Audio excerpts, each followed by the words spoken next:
saaxiibayaal waqtigan casriga ah ee aanu joogno muhiim weeye in aad leedahay hal email in ka badan. waqtigan aynu hadda joogno meel kasta oo ka mid ah internetka oo aad istiraahdo isticmaal ama ciwaan ka samayso waxa ay ku weydiinaysaa email. haddaba meel kasta uma qalanto emailkaaga inaad geliso. taas waxay muhiim ka dhigaysaa inaad leedahay hal email in ka badan, isla markaana email gaar aad u isticmaasho dhanka shaqada iyo waxbarashada, mid aad u isticmaasho meelaha aan muhiimka ku ahayn, si xitaa emailka haddii dhibi kaaga yimaado aad uga maarmi karto. inaad leedahay hal email in ka badani waxay fududaysaa noloshaada. mid waxaad u isticmaalaysaa shaqada iyo dadka wada shaqada wadaagatiina wixii la mid ah. mid waxaad u isticmaalaysaa waxbarashada iyo internetka meelahaad isticmaasho iyo baraha bulshada. midna waxaad u isticmaali kartaa meelaha aan muhiimka ku ahayn. haddaba muuqaalkan waxaan rabaa inaan kugula wadaago tallaabo aad kaga maarmayso inaad isticmaasho emailo tiro badan, isla markaana hal email oo aad leedahay aad u bedeli karto emailo tiro badan oo aad isticmaasho. emailka keliya ee aad leedahay ee gmailka ah, muuqaalkan kadib waxaad u bedeli doontaa hal email in ka badan, isla markaana isla hal email isagoo ah baad meelo kala duwan u isticmaali kartaa, nidaamina kartaa. balse aynu isula fahanno sidaad halkaaga email ugu bedeli karto emailo kala duwan, shaashada kombyuutarka aan isla eegno si aan si fudud idinku sharaxo saaxiibayaal. waxaan joogaa saaxiibayaal email aan leeyahay oo gmail ah. haddii imkaan ishaa yar ku dhufto emailkeena waan inoo soo saaraya. emailkeenan aan hadda isticmaalayo waa emailka ay ku taalo somaliarticle@gmail.com. waxaan rabaa haddaba inaad la wadaago sidee baan emailka gmailka ee aan hadda leeyahay aan ugu isticmaali karaa sida emailo kala duwan, meelo kala duwan oo internetka ahna aan u geli karaa. qaabkaas waxa weeye waa qaab baa jira shirkadda Google ay ugu talagashay in gmailka loogu isticmaalo sida hal email in ka badan. qaabkaas waxa weeye tusaale haddii aan imka Facebook rabo inaan cinwaan ka samaysto, haddaba haddii aan halkan imaado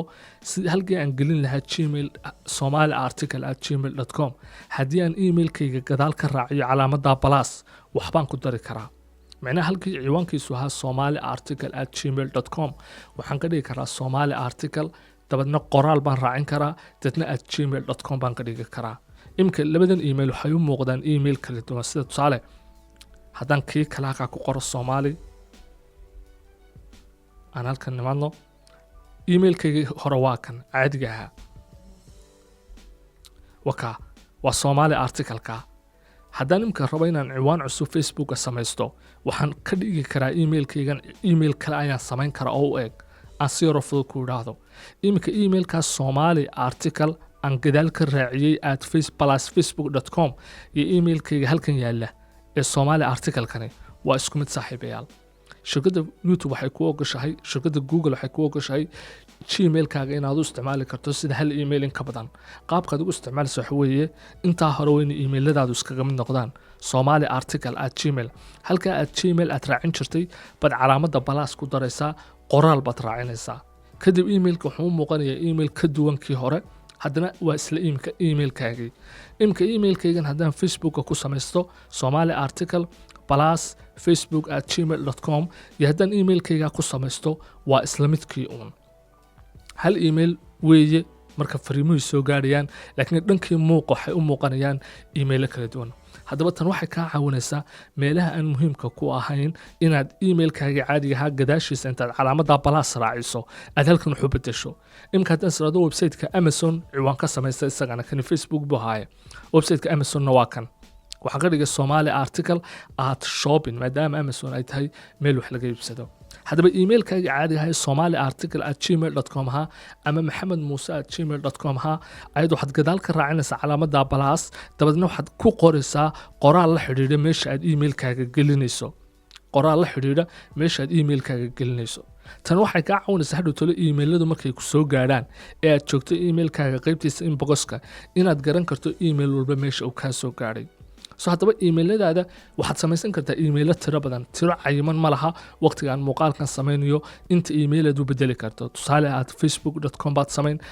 @Amazon, ama haddaad doonto waxaad u bixinaysaa websiteka aad gelinayso amazon@gmail.com baad ka dhigi kartaa. emailada meel kastoo aad joogto waxaad gelin kartaa email aad ugu talagashay meesha.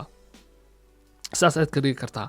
haddaba muhiimadda iyo qaybta waxtaraya waxa weeye hadhow emailadii markay soo gaadhaan gmailkaaga dhexdiisa ba waxaad samaynaysaa wax la yidhaahdo filter oo muhiima. dan filterka saad u samaynaysa waxa weeye haddaad imika eegto gmailka calaamadda halkaas sare kaaga muuqanaysa ee ay ku taallo settingsku ayaad ku dhufan calaamadda markaad ku dhufato waxaad ku samaynaysaa iimailadii shaandhayn tusaale meelaha aan muhiimka ku ahayn markaad geliso iimailkaaga fariimahoodu inaanay ku soo gaadhin baad samaynaysaa oo iimailkaaga dhan baanay soo gaadhin haddii aad meelo muhiima gelisana fariimahoodu way ku soo gaadheen tusaale website aanan garanayn ama websitekan Amazon baan doonaya inaan emailka u sameeyay waxaan rabaa fariimaha Amazon soo diri doonta emailkayga soo gaadhaya inaanan aragba maadaama websitekan Amazon aanu muhiim yahayn websitekan Amazon waa muhiim laakiin meel aan muhiim ahayn baad tusaale uga soo qaadaysaa waxaad imanaysaa gmailkaaga waxaad imanaysaa qaybta filterka dabadna halkanaad gelinaysaa emailkii aad samaysay tusaale wuxuu ahaa Somali article Amazon article plus amazon@gmail.com inta markaad qorto waa fariinta two-way waa fariinta cidda loo soo diray markaad halkaa geliso to ila kuwan xagga sare cidda kuu soo dirtee halkan baad imanaysaa ay ku taalo clear filter dabadna waxaad samaynaysaa fariinta emailka ee lagu soo diro haddaad rabto waad delete garaynaysaa halkaa delete baad gelin haddaad rabto fariinta waan akhriyay baad odhan oo fariin aad akhriday buu ka dhigaya gmailka oo aad furtay wixii aad rabto ayaad ku samaynaysaa marka hal email oo aad leedahay baad waxaad u isticmaali kartaa sida email tiro badan marka meelo aan muhiim ku ahayn aad emailkaaga geliso intaad ku qorto balaas meeshu inaanay muhiim ku ahayn eed halkan imanaysaa filterka dabadna delete baad dooran meesha aan ku muhiimka ahayn aad emailkaaga gelisay haddii bari fariin emaila kuu soo dirto fariintii kusoo gaadhi mayso emailka xitaa haddii ay cid kale u gudbiyaan oo emailkaagaas xitaa cid kale gaadho oo cid kale istiraahdo fariin usoo dir fariintaas kusoo gaadhi mayso dan waxaad samayn markaad delete doorato clear filter baad odhan imka emailkan Amazon isticmaalay ee halka yaala hadii Amazon intaan ku sameeyay emailka fariin loo soo diro fariintaas ma soo gaadhiso emailkayga isla markay soo gaadhaba fariinta waa la delete garaynaya imkaanu delete uma taalo soo qaatay laakiin fariimaha qaar waan akhriyay baad oran kartaa halkan baad ku qori emailka tusaale duu Facebook fariima ii soo diro emailka ma Facebook soo qaadaya dabadna waxaan imanaya halka ay ku taalo dabadna waxaan dooranaya halka ay ku taalo clear filter dadna haddii aan doonayo inaan Facebook fariimihiisa aan akhriyay in laga soo qaado oo aan rabin fariimo aan la akhriyin inay noqdaan waxaan ka dhigayaa read waxaan ka dhigi karaa inaan delete gareeyo waxaan ka dhigi karaa inaan idhaahdo fariintan iga dhig sida mid muhiima waxaan u bixin karaa category gaaraan siin karaa marka labelada kala duwan ayaan siin karaa waxaan oran karaa inboxka ha gelin ee archive-ka geli emailada aan muhiimka ku ahayn laakiin gadaal aad uga baahan karto archive-ka geli baan oran karaa dan waxaan oranayaa clear haddaba waxaad ogaataa emailkaaga aad isticmaasho ee gmailka ah haddii aad markuu qoraalkiisu saa yahay haddii aad halkaa u damaysan uu qoraalku ku dhamaaday gmail ka horeysa calaamadda balaas aad ku darto deetna qoraal aad raaciso in halkaagii email aad u isticmaali karto sida hal email in ka badan markaad emailadii meelageliso haddaad isticmaal meelaha qaar fariimahay kuu soo dirayaan ku soo gaadhin ama meel muhiima aanay ku ahayn ama aanad ku kalsoonayn amni ahaan oo aad leedahay waa hackers waxbay noqon karaan halkan baad imanaysaa filterka dabadna waxaad gelinaysaa emailkii dadna waxaad oranaysaa fariimaha emailka loo soo diraa yaanay soo gaadhin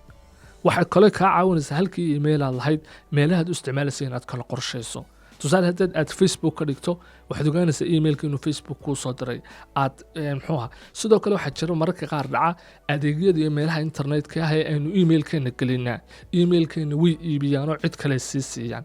haddaba haddii aad imika tusaale website ku qorto @facebook.com ama aad wax kale ku qorto hadhow email ku soo gaadho dadna aad aragto emailkii in meeshii aad ka ogeed mooyaane meel kale magaceedu emailkii kuu soo direen waxaad ogaanaysaa emailkaygaas in ciddii aad websiteka aad gelisay uu gudbiyey cid kale markaa